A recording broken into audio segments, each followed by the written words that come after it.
Alright everyone, welcome back to the channel. Today I have something interesting to show you again. It's not the GameGear Micro here, but the TV tuner. Yes, I've got two TV tuners from eBay, and this is the digital one and this is the analog one with the needle.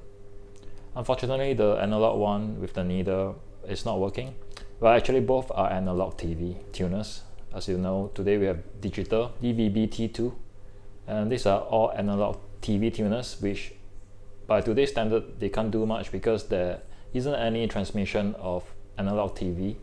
Well, on YouTube you'll see many YouTubers putting their TV tuner into their Game Gear and saying that their tuner works. What they have done is simply using this adapter and plugging it into the AV in, and then they could hook up two RCA cables, video and audio, and the other two ends could go to a DVD player or a video source with composite video out. But that's not what we're going to do today. Since we have a tuner, it will be interesting to see whether the tuner could listen in or tune in to real analog signals. Alright, let me show you my setup to do that. Alright, here's my Game Gear with the MacWheel mod. It has an upgraded LCD and a VGA-out. I've hooked up the VGA-out to my Game Gear homemade satellite, which is broadcasting TV signal. Now I'm dialing up the brightness and you can see the screen dim out, and it's now sending the video to the VGA port. Alright, let's turn on the other Game Gear. As you can see, the TV tuner is now receiving the signal live from my Game Gear satellite. Let me turn off the transmission just to show you what I mean. Yep, now it's back onto the first Game Gear, and it's broadcasting again. So the TV tuner is working really well. The only problem is the screen. The Game Gear with the TV tuner does not have the MacWheel mod, so it has the original screen, which is terrible. Now let's play Street of Rage.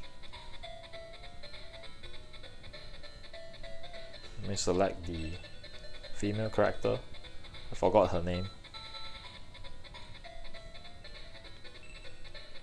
So the whole idea is you could play this on your CRT TV, because your CRT TV could tune in to the broadcast, and then you could have your friend with the TV tuner watching you play on his Game Gear with the TV tuner. Here I don't have the CRT TV, so I have to look at the other Game Gear with the TV tuner to play Street of Rage. The cool thing about this setup is you can have as many Game Gears with tuners as you want listening in to your broadcast. I reckon if I have this Game Gear satellite back in the 90s, it'd be so cool to have all my friends with TV tuners watching my gameplay live on their Game Gear. I'll post a link to the build video of my Game Gear satellite if you wish to build one for yourself. However, if you don't have a VGA-out on your Game Gear, then the Game Gear satellite will not work. Now I'm going to show you a different method to test the capability of your TV tuner. This is a TV transmitter and camera. I call this an all-in-one unit because it has everything that you need to transmit live footage from the camera. Besides the TV transmitter, I added a 7805 regulator because I'm powering it off a 2-cell LiPo pack, and we do need to step down the voltage to 5 volts to power the camera and the TV transmitter.